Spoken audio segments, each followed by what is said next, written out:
السلام عليكم ورحمة الله تعالى وبركاته. اللهم صل على سيدنا محمد وإذ سلامي نباتن خير بيدنا جينيا ولكن ويا فهد شاكر baata waxaan rabaa inaan wadaago arrin yar oo aad muhiim badan u ah oo wax adduunyadan u fiican iyo aakhiradeenaba badanka waxaa yara fiiriya qisooyinka carabta marka wadiisko koobaya insha allah si waqti badan kaga qaadin laakiin waa wax yar oo aan u baahnay weeyaan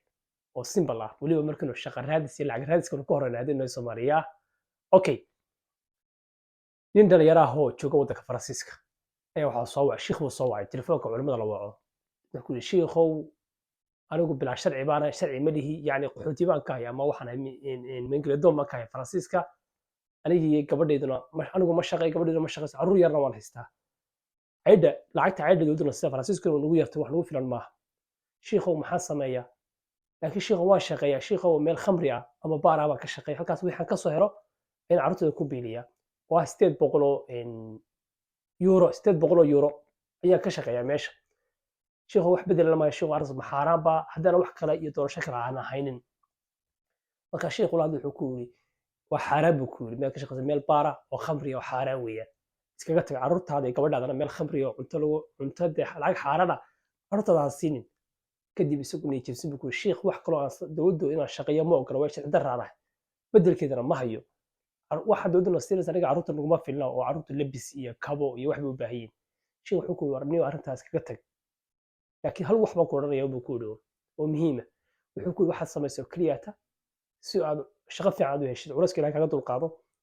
waxaad akhrinaysaa saliga nebiga waa allahuma salli wasallim wabaarik calaa muxamed ama allahuma salli calaa sayidina muxamed wacalaa aali muxamed kamaa sallayta calaa ibraahiima wacalaa aali ibraahiima innaka xamiidun majiid ibraahiimana ku dar ama inta kale akhriyo allahuma salli calaa sayidina muxamed ku celi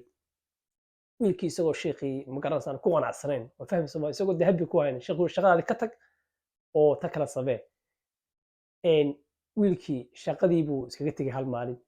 arrintii uu bilaabaa siliga nebiga allahuma salli calaa sayidina muxamed allahuma salli calaa sayidina muxamed maalmuu waday haddana khaldanayn inuu yidhi 2 wiig iyo wiig ma kala garanayo beenta waa xaaraan weeyaan marka wuxuu yidhi muddo intaa leeg buu waday wiig ama 2 wiig saan u yara fahmay intii buu waday wiilkii shaqadii iskaga tegay 2 wiig ka bacdi sharciga baa soo dhacay faransiiska ahaa shaqo fiican oo real estate ah oo ah guryaha kuwa guryaha iibiya ee dhulka kala iibiya بربرتسكي waxaasoo shaqo kale oo fiican sheekhu muddo ka bacdi soo galay wuxuu sheekhow shaqo fiican ma helay waxa ku shaqeeya 2,000 oo euro ayaa ku shaqeeya imka sharciina waa helay carruurteena wax wanaagsan baa bilaabay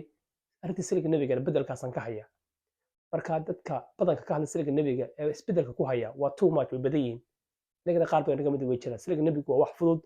albaabo badan bay furtaa oo risqa wax yaraysa hamiga adduunyo yaraysa waa barako sidoo kalena wax weeyaan dadkoo dhan waa lagu caafimaada marka siliga nebiga ha la wado iyo laga dana carabka ha la barayaa waalid salaam iyo assalaamu calaykum